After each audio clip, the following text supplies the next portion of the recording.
What's up को हाइस। आज हम देखेंगे काफ़ी इंटरेस्टिंग मांगा। पता नहीं इस मांगा के बारे में तुमने पहले कभी सुना होगा या नहीं, लेकिन अगर तुम्हें इसका नाम पता है तो बहुत बढ़िया, वरना मैं इसका नाम लास्ट में रिवील करूँगा। अब बढ़ते हैं अपने पहले पैनल की तरफ, मतलब मांगा स्टार्ट करते हैं। तो इस वर्ल्ड में हमें बताया जाता है मांगा के कि जिस चीज़ की तुम केयर करते हो उसमें सोल ड्वेल करती है, लेकिन जिस चीज़ की तुम केयर नहीं करते और जिसे फेंक देते हो थोड़ा सा ख़राब होने पर, उसका क्या होता है। हम देखते हैं कि एक छोटी लड़की अपनी मम्मी से कहती है कि उसका स्टफ़ टॉय थोड़ा सा फट गया है, तो उसे क्या करना चाहिए। उसकी मम्मी कहती है कि ये तो हम कुछ टाइम पहले ही लाए थे, तो हम इसे फेंक देते हैं और एक नया ले आते हैं। हमें मांगा में बताते हैं कि जब ऐसा होता है या कुछ भी दिक्कत होती है किस चीज़ के साथ और लोग उसे फेंक देते हैं, तो उसकी कोई वैल्यू नहीं रहती, उसके साथ बहुत बुरा ट्रीटमेंट होता है।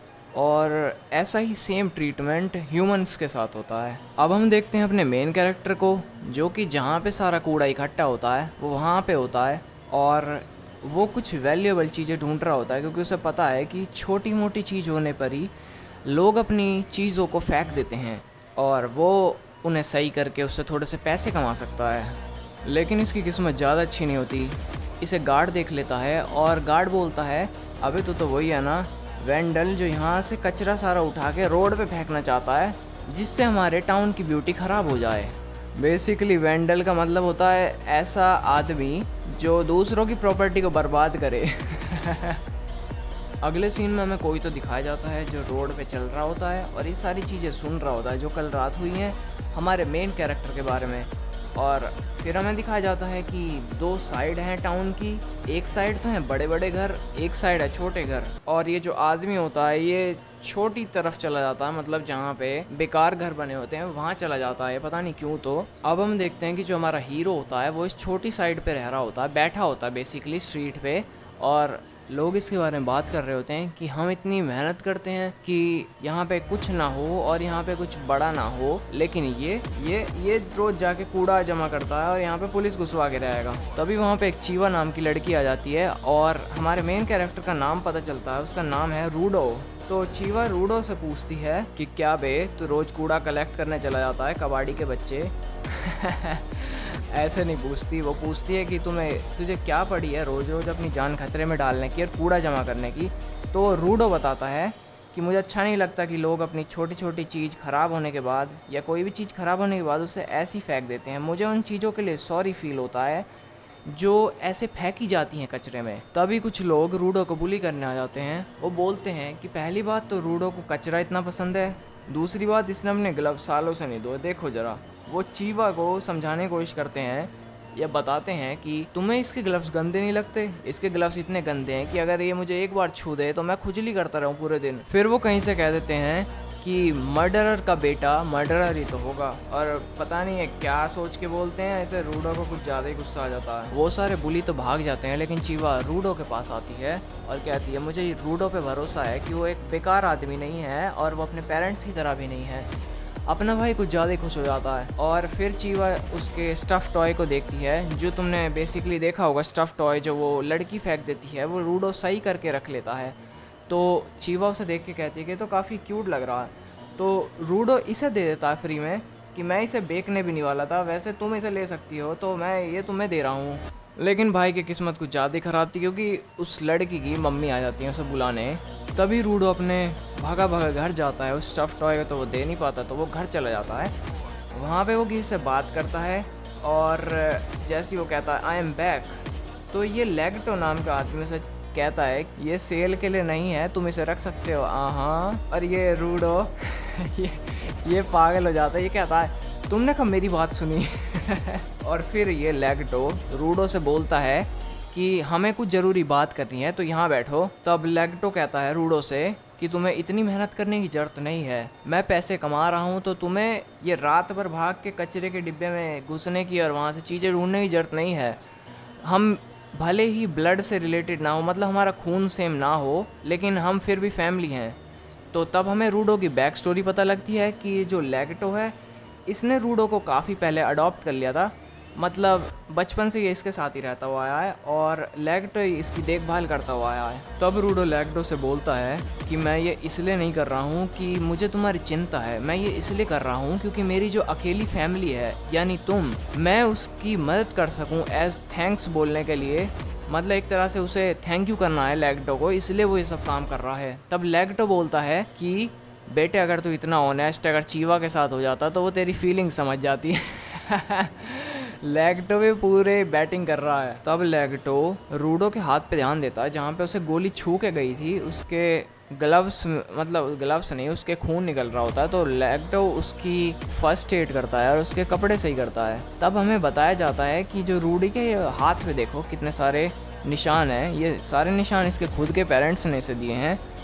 तो रूडी कहता है कि ये चोट इतनी ज़्यादा नहीं है जितनी मेरे खुद के पेरेंट्स ने मुझे दी है। तो तब हमें ग्लव्स की स्टोरी बताई जाती है कि जब रूडी छोटा था तो ये ग्लव्स लैगटो ने उसे दिए थे जब लैगटो ने उसे अडॉप्ट किया था। ये सब करने के बाद लैगटो कहता है बेटे अगर तू उसे अपनी ऑनेस्ट फीलिंग नहीं बताएगा चीवा को तो कोई और ले जाएगा, फिर मत रोइए। ये सब होने के बाद हम देखते हैं कि रूडो अगली सुबह उठता है अपना स्टफ टॉय लेके, वो देखता है एबिस की तरफ, मतलब जो भी किनारा होता है इनकी सिटी का, उससे नीचे एबिस है असल में, उसमें ये सारी चीज़ें डालते हैं जो कि गंदी वेस्ट ये सब होती हैं, टूटी फूटी चीज़ें।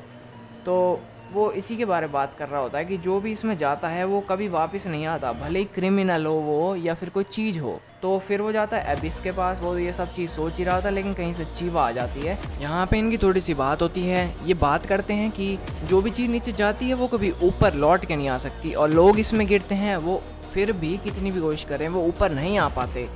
फिर चीवा बोलती है कि मेरी तरह ही रैगटो भी रूडो को काफ़ी चाहता है, तभी वो उसकी इतनी चिंता करता है और मैं नहीं चाहती कि रूडो उस एबिस में गिर जाए जिससे वो कभी ऊपर ना आ पाए। फिर रूडो इसे अपना स्टफ टॉय देता है जो ये पहले दे नहीं पाता और इस चीवा के पास पता नहीं कौन सा निंजुत्सु है। देखो अपने भाई को ये कहती है कि मैं इसे अपनी पूरी ज़िंदगी संभाल के रखूँगी, इसे चेरिश करूँगी। और भाई रूडो यहाँ पे पिघल जाता है। लेकिन फिर रूडो अपना थोड़ा दिमाग चलाता है, वो कहता है क्या मतलब मेरी तरह चाहता है, मतलब तू भी मुझे चाहती है। और फिर अपना भाई कंट्रोल नहीं कर पाता और ये अपना स्टफ टॉय से अपना मुंह ढक लेता है। देखो जरा इसकी तरफ। ये भी भाई सिंपल लड़का, ये भी जल्दी खुश हो जाता है काफ़ी। ये भागा भागा घर की तरफ जाता है और किसी बहुत ज़्यादा सस्पिशियस आदमी से ये टकरा जाता है। पता नहीं अब ये कौन है या ये कहाँ से आया है, लेकिन ये इसके हाथ से एक बुक गिरती है। हम इसे देखते हैं कि ये एक बुक उठा रहा होता है और रूडो कहता है कि कोई नहीं चलो मैं जाता हूँ रैगटो के पास। अब ये घर में जैसे ही घुसता है सोचता रैगटो हमेशा की तरह उसका वेलकम बैक करेगा, मतलब कहेगा वेलकम बैक। लेकिन ये जो देखता है भाई हर कोई इसे देख नहीं सकता। ये देखता है कि रैगटो ज़मीन पे पड़ा होता है और उसके बिल्कुल पेट में, मतलब उसकी बिल्कुल चेस्ट के बीच में किसी ने तलवार घुसा रखी है। अब कोई भी देख के रूडो की तरह पागल ही हो जाएगा, लेकिन रूडो इसके पास बैठता है। रूडो इसे कहता है रैगटो क्या हुआ, तो रैगटो कहता है कि तुम्हें भाग जाना चाहिए रूडो, तुम्हें भाग जाना चाहिए जल्दी यहाँ से। लेकिन ये नहीं भागता, ये उल्टा रैगटो के पास बैठा रहता है। अरे यार तुम्हें कोई कहे कि यहाँ से भाग जाओ तो उसमें कोई सोच के कह रहा होगा उसे भाग जाना चाहिए, लेकिन पीछे से तभी इसके पुलिस आ जाती है और इसे पकड़ लेती है और ये उन्हें खूब कहता है कि ये मर्डर मैंने नहीं करा। वो सोचते हैं कि इसने मर्डर करा है तो इसे वो मर्डर के लिए कहते हैं कि इसने तो मर्डर करा है, सर ले चलो। तो ये खूब कहते हैं लेकिन इसका भरोसा नहीं करते क्योंकि इसके सारे कपड़े खून में हो रखे। अबे तुम्हारा कौन भरोसा करे जब तुम्हारे सारे कपड़े खून में है। तो फिर ये इन्हें खूब कहता है, खूब बहुत कहता है इन्हें, असल में कहता ही रहता है। लेकिन फिर इसके एक मुक्का पड़ जाता है तो ये शांत हो जाता है। जब इसकी आँख खुलती है ये टंगा होता है बिल्कुल जैसे गोल्डी रॉजर्स टांग रखा था वन पीस में। अबे वन पीस का रेफरेंस ले रखा है इसने। इसके बाद हम देखते हैं कि ये कहता है व्हाट द हेल, क्या हुआ ये मैं यहाँ कैसे आया चीवा। ये चीवा कुछ कह क्यों नहीं रही है, ये इन्हें बता क्यों नहीं देती कि ऐसा मैंने नहीं करा, ये सब गलत समझ रहे हैं मुझे। लेकिन फिर इसे पता लगता है कि ये तो चीवा भी सब की दूसरों की तरह ही है, मर्डरर का बेटा आखिरकार मर्डरर ही तो होगा। तो फिर रूडो को अपने भाई को कुछ ज़्यादा गुस्सा आ जाता है। अभी ये हंसने लगता, पता नहीं इसे गुस्सा आता है हंसने लगता है। ये कहता है कि मैं गंदा नहीं, तुम सारे गंदे हो, तुम सब मेरे हाथों ही मरोगे। और फिर ये कहता है कि तुम पे आँख भी है, तुम पे कान भी है, लेकिन तुम्हारे पे अपनी कोई विल नहीं कि तुम ये सब देख सको कि क्या चीज़ सही हो रही है, क्या गलत हो रही है। फिर ये उस आदमी को देखता है, उस भीड़ में खड़ा होता है जिन्हें रैगटो को मारा होता है, लेकिन देखो ये कुछ कर नहीं सकता क्योंकि ये बंधा हुआ है। फिर ये कहता है कि तुझे तो बेटा मैं नर्क में भेजूंगा, और ये कहने के साथ ही आई विल किल यू, ये कहता है मैं तुम सबको मार दूंगा।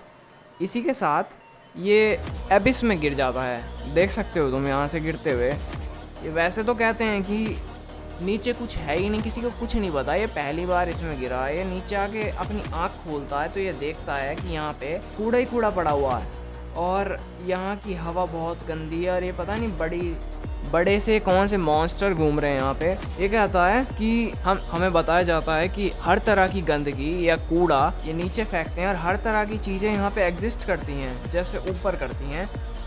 तो ये पीछे देखता है तो इसे दिखता है बड़ा सा मॉन्स्टर, तब हमें बताते हैं कि ये है एबिस। और इसी के साथ हमारा एक्सप्लेनेशन ख़त्म होता है फर्स्ट चैप्टर का ऑफ गाची याकुता।